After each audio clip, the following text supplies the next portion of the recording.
রাত্রি 12টার সময় যখন রাজাকে সারপ্রাইজ দিলাম, ও তো অবাকই হয়ে গেছিল। Birthday to you, happy birthday to you, happy birthday dear সোনা, হ্যাপি বার্থডে টু ইউ। নাও কেকটা কাটো। রাত্রি 12টার সময় এরকম সারপ্রাইজ দিতে বা পেতে আমার কিন্তু ভীষণ ভালো লাগে। যাই হোক, আমি এবারে দিতে পারলাম, এটা আমার কাছে ভীষণ ভালো লাগলো। পুরো 12টার সময় সারপ্রাইজটা দিতে পারিনি, একটু লেট হয়ে গেছিলো।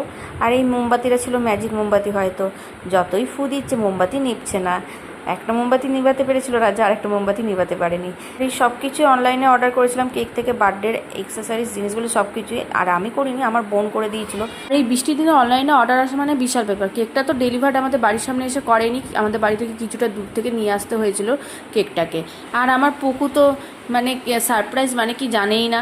ওর বাবাকে কখন বলবে সেই সন্ধ্যে থেকে অপেক্ষা করেছিল, বাবাকে বলে দেবে। আমি সেটাও খুব ভীষণই ভয় হয়েছিলাম। আর একটা জিনিসও ভয় হয়েছিলাম, রাজা যেন এই ঘরটাতে না ঢোকে, তাহলে সব কিছু জানতে পেরে যাবে। যাই হোক, ওর যে সারপ্রাইজটা পেয়ে এতটা আনন্দ হয়েছে, সেটাও আমার খুব ভালো লাগলো। কেক এরকম টাইপের জিনিস না আমি অনলাইনে অর্ডার করা পছন্দ করি না, কারণ কেমন হবে না হবে জানি না। যাই হোক, রাজার খেতে ভালো লেগেছে, এইটাই অনেক। টাটা।